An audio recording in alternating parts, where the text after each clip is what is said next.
Bonjour mes amis, bienvenue dans cette vidéo qui va être consacrée pour parler un peu de Azure Storage Account. Alors, avant de commencer la présentation, je vais vous faire une présentation du plan. Donc là, on va tout d'abord voir des généralités sur le Storage Account, puis on va voir les types de Storage Account et on va voir les niveaux d'accès pour les datas stockées dans les blocs blob. Et puis, on verra comment contrôler l'accès aux données avant de passer à la façon de créer les storage accounts et une petite démo. Ok, alors, pour parler un peu du storage account, on peut dire que c'est un composant qui contient tous les objets de données de stockage Azure, notamment les blobs, les files, les files d'attente, savoir queue, les tables et les disques.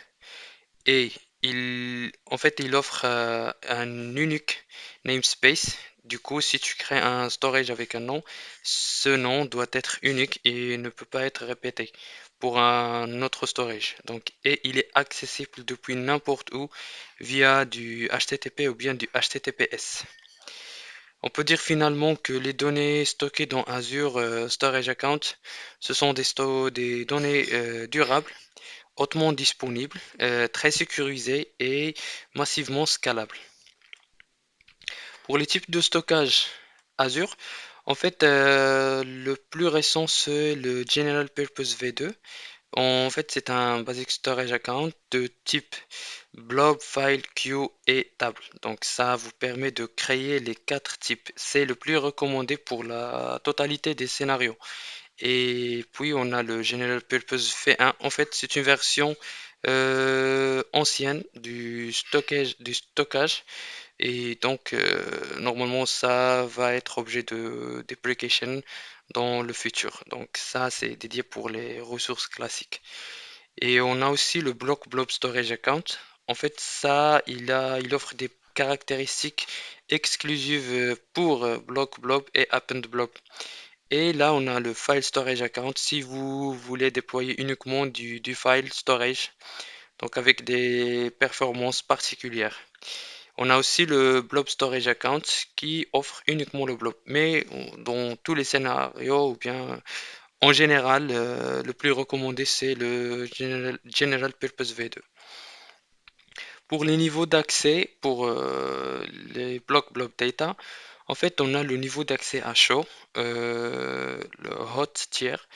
Et il est optimisé pour les accès fréquents aux objets du compte de stockage, qui permet un accès le plus économique, mais le coût du stockage peut s'avérer un peu plus élevé. Et puis on a le cool, c'est le niveau d'accès froid. Il est optimisé pour le stockage de grandes quantités, mais qui sont plutôt grandes quantités de données, mais qui sont rarement sollicitées et stockées depuis au moins 30 jours.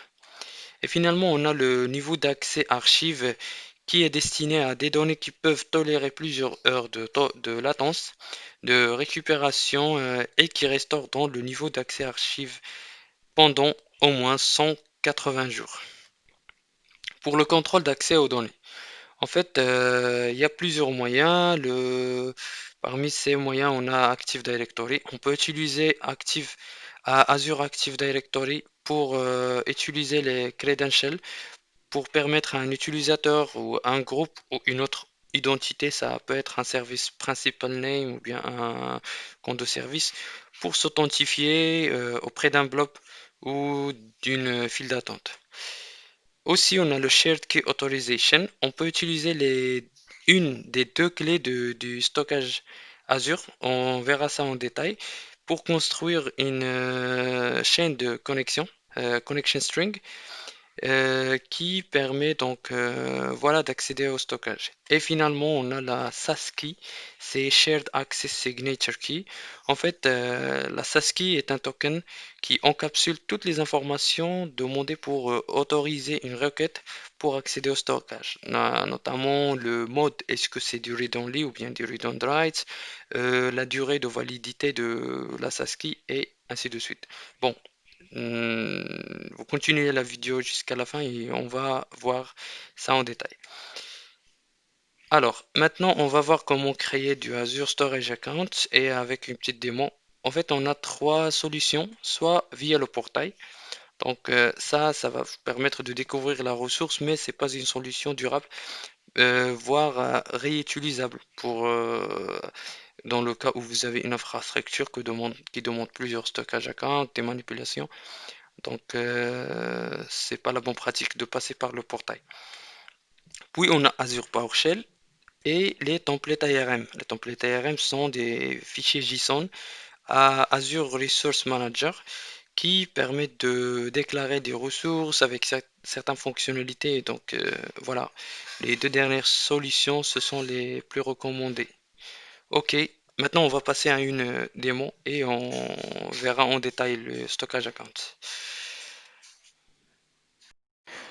Ok, maintenant on va créer le storage account. Donc on va cliquer sur Create et Storage Account, c'est bien ça, oui. Donc là, là on spécifie la souscription, on n'a qu'une seule. Et là pour le resource group, j'avais déjà créé un resource group nommé test RG. Pour info, le resource group c'est un groupement logique qui permet de gérer et regrouper des ressources. Voilà. Donc là, on va mettre storage account name, donc my test storage. Ok, ça existe ce nom. Ok, my test storage. Ok, on va le nommer Tari, Tari Cloud Storage. Ok, et là, on spécifie le type. Voilà, soit du blob storage, soit du V1 ou bien du V2. On choisit le plus recommandé. Et là, pour la réplication, on choisit LRS pour avoir une sorte de redondance locale. Ok, on met create.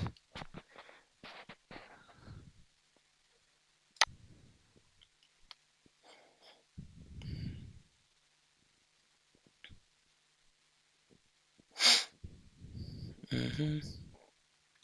Voilà, la ressource a été créée. Donc on peut aller sur le stockage et voir ce qu'on a comme résultat. Donc, comme vous le voyez, donc là, dans la partie généralité, vous trouverez le resource group et là, le statut, la région, la souscription, en fait, toutes les informations qui permettent de caractériser le stockage. Donc là, on a un type, type d'accès hôte, donc le hôte tiers et la réplication LRS, ainsi de suite.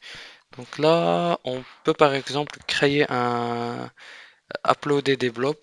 Pour ce faire, on peut créer un container, donc qui va contenir nos blobs, my container, comme ça.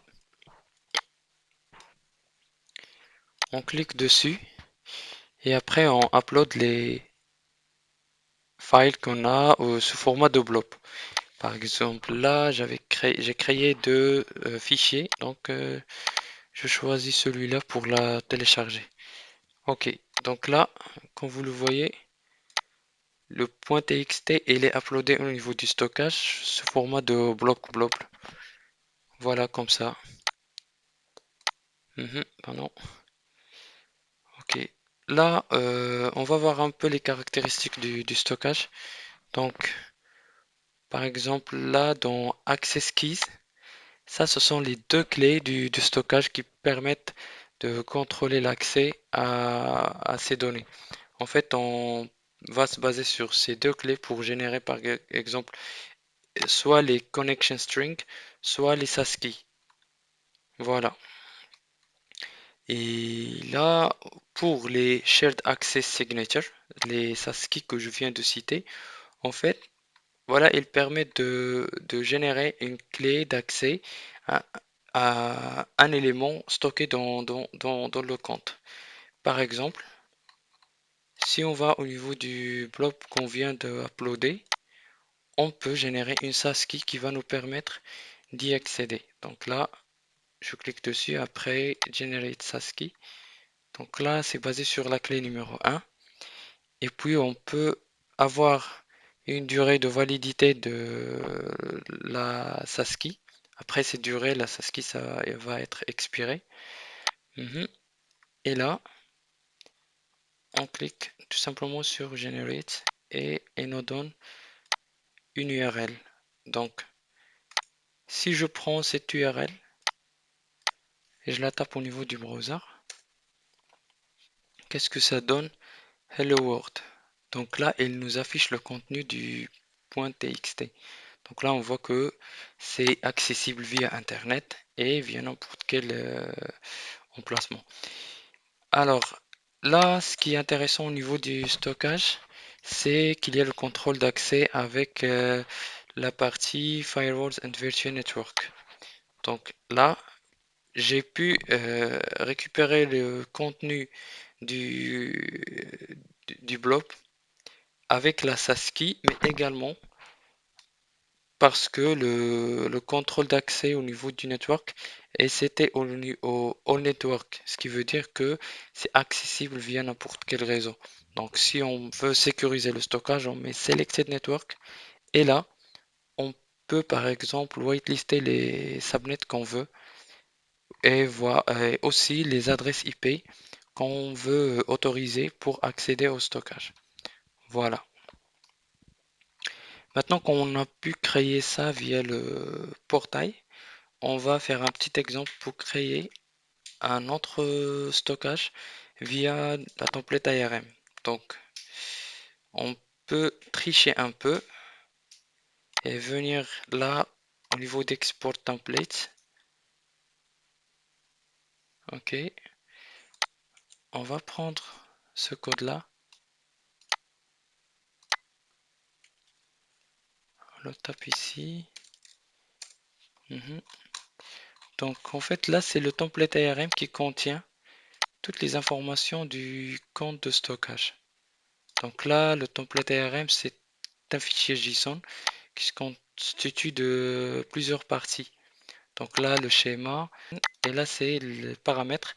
Ici, on met les paramètres qui vont servir pour configurer les ressources au niveau du template. Et là, on a la partie variable.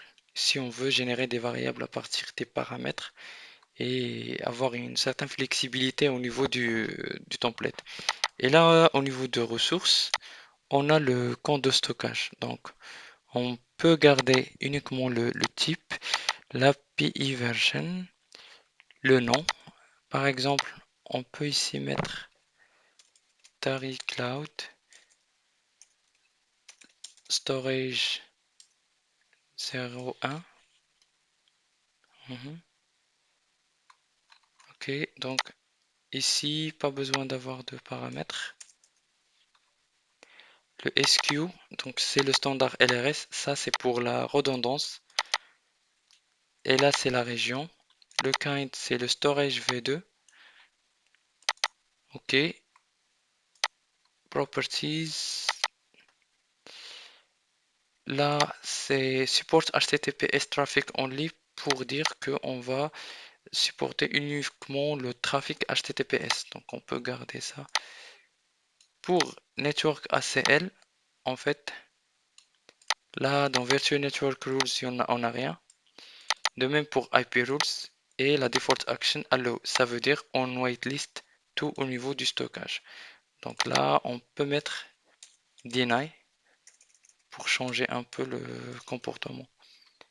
Ok. Tac. Encryption.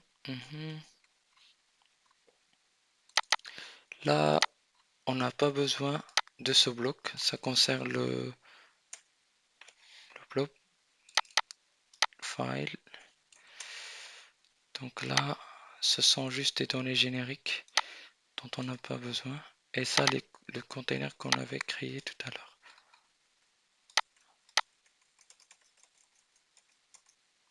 Et là, c'est le niveau d'accès. C'est hot. On peut faire par exemple. Cool. Ok. Là. On le nomme storage template. OK.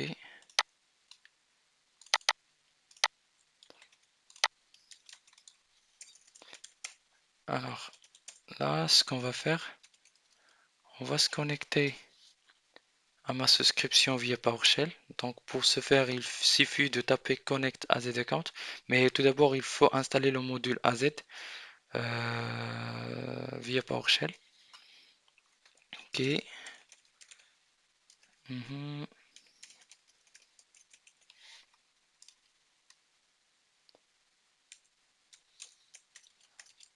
Tape le mot de passe.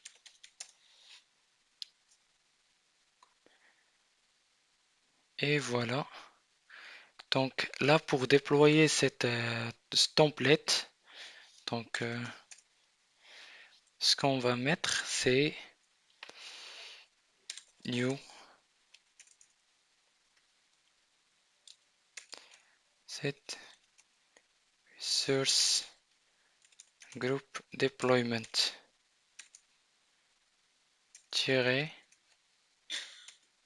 template parameter file. Template file.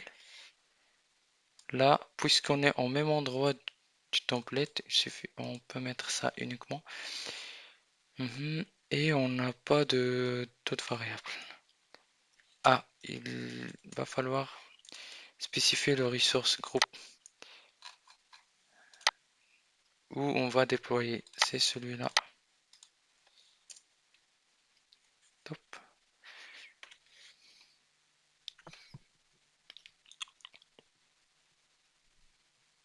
Et voilà, comme vous le voyez, donc il a fini le déploiement. Donc l'état c'est avec succès.